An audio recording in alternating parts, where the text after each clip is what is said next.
आहे आणि खूप उत्सुकता आहे. मात्र सोनी मराठी वाहिनी बरोबर तुमचं नातं हे फार जुनं आहे. म्हणजे जेव्हापासून वाहिनी सुरू झाली तेव्हापासून तुमचं एक छान असोसिएशन आहे आणि त्यामध्ये आता हा आगळा वेगळा एक वेगळी मालिका किंवा शो आम्हाला पाहायला मिळणार आहे. काय सांगाल सोनी मराठीबद्दल, त्या नात्याबद्दल आणि या मालिकेबद्दल? सोनी सगळ्यात पहिलं तर उपस्थित सर्व पत्रकार बंधू भगिनींचं मनापासून स्वागत. खूप छान वाटतंय. खूप जुनं असोसिएशन नाही आहे खरं तर. सोनी मराठी बरोबर कायम तक्रार होती की त्यांनी मला कधी सिरियलमध्ये काम नाही दिलं. म्हणजे माझ्याबरोबर एक त्यांनी कथाबाह्य मालिका केली, जय जय महाराष्ट्र माझा, जी अतिशय लोकांपर्यंत उत्तम पद्धतीने त्यांनी पोहोचवली. त्याबद्दल मी त्यांना डेफिनेटली आभार मानेन त्यांचे, कारण एक लोककलांवरती आधारित असलेली अशी ती मालिका होती आणि या निमित्ताने मला खूप जवळनं महाराष्ट्राच्या लोककला अनुभवता आल्या, बघता आल्या. पण मालिकांमध्ये कधी संधी नाही दिली तर मी काय वाट बघायचो की कधीतरी मला भागवतर सर फोन करतील, कधीतरी मला सुहाग फोन करेल. पण खूप वर्षांपासून ते आमचं नातं आहे मैत्रीचं. त्यामुळे कधीतरी हक्काने सांगेल की सुरू तुला काम करायचं. मला कॅमिओ वगैरे करायचा नव्हता, मला एक प्रमुख भूमिका करायची होती. आणि गेले काही दिवसांपूर्वी अजयचा फोन आला आणि आम्ही भेटलो. त्यांनी गोष्ट सांगितली. गोष्ट सांगितल्यानंतर अशा अशा पद्धतीने आपण या तंत्रज्ञानाचा वापर करतोय तेही सांगितलं. VFX असं म्हटलं असतं तर कदाचित मी त्याला नाही म्हटलो असतं, पण AI म्हटल्यानंतर मी म्हटलं की अरे हे काहीतरी वेगळंच दिसतंय. म्हणजे नाही म्हटलं असं म्हणजे गंमत म्हणून, कारण गोष्ट खरंच खूप इंटरेस्टिंग आहे.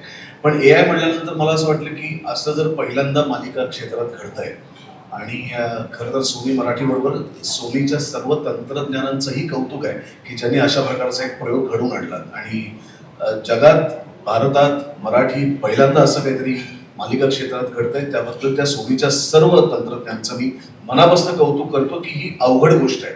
वाटतं तितकं सोपं नाही आहे, खर्चिक आहे, अवघड आहे. आणि रात्रंदिवस त्या गोष्टीवरती काम करून ही गोष्ट शक्य होते हे आपल्याला माहिती आहे. त्यामुळे असं काहीतरी चमत्कार घडवण्यासाठी त्याच्या पाठीमागे काम करणारी टीम किती सक्षम लागते याची पूर्ण जाणीव आहे. आणि अजय मयेकर, ज्याच्याबरोबर मी अनेक वर्षांपासून, तो दिग्दर्शक, मी अभिनेता, असं आम्ही काम करतोय.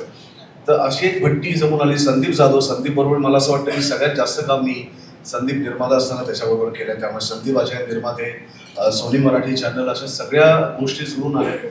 आणि शिवानी तर तिच्याबरोबर काम करण्याचा योग या निमित्ताने आला. मी तिचं काम बघितलं होतं आणि अतिशय सुंदर काम करते ती. आमच्या पुढच्या पिढीतली तरुणी आहे.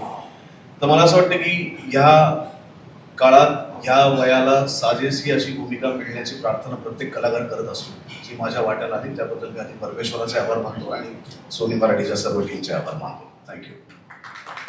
माणसाची ना एक सुप्त इच्छा असते नेहमी की आपण पुन्हा एकदा तरुणपणे किंवा तरुणपणाच्या काळात जावं, पुन्हा एकदा तरुण दिसावं, पुन्हा एकदा, म्हणजे तुम्ही तरुण आहातच, पण पुन्हा एकदा 25 वर्षांपूर्वी काय बरं घडलेलं आपल्या बाबतीत, कसे दिसायचो आपण, हे सगळं पाहावं अशी इच्छा असते.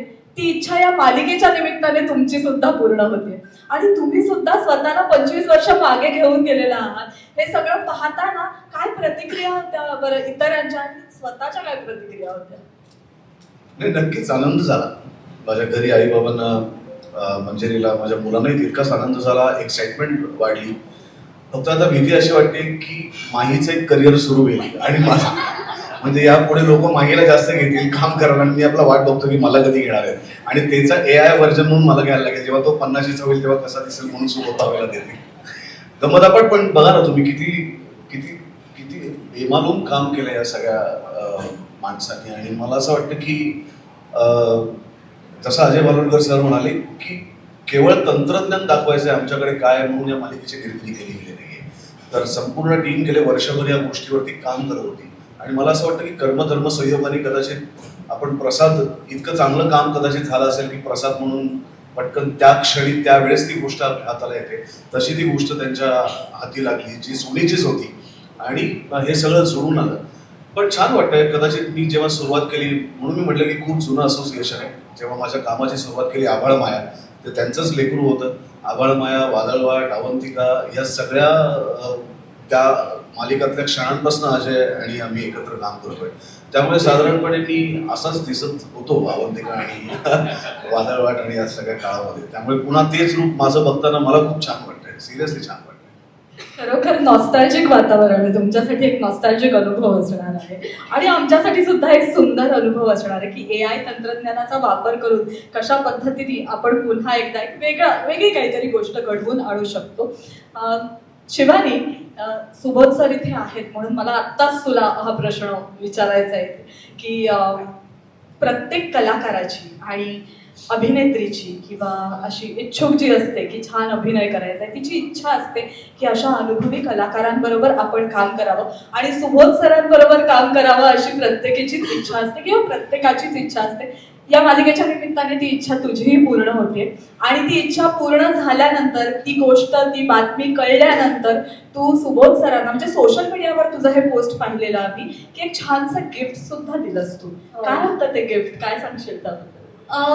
ते गिफ्ट असं काही ठरलं नव्हतं पहिले की द्यायचं, पण माझा आनंद मला स्वतःपुरता नव्हता ठेवायचा. सो मी माझ्या मित्रमैत्रिणींना एकदा असं सांगितलं की मी असं असं काम करते आणि माझ्यासोबत म्हणजे मी सुबोध सरांसोबत काम करते, असं असं मी त्यांना सांगितलं. तर तेव्हा विषय सुरू झाला. प्रत्येकाची वेगळी वेगळी गोष्ट होती, प्रत्येकाची वेगळी वेगळी मतं होती आणि सगळेजण म्हणत होते की नाही मला ना सुबोध सरांचं हे काम खूप आवडलं, दुसरं म्हटलं नाही मला ती फिल्म खूप आवडली, मला असं झालं की हा मला ही फिल्म आवडली, असं आवडलं असं असं. तेव्हा आमच्या लक्षात आलं की अरे हो यार, हे खूप छान आहे. त्यांनी आत्तापर्यंत जी कामं केली आहेत ती, मग ह्या सगळ्याचं एकत्र करून आपण त्यांना काहीतरी गिफ्ट देऊयात का.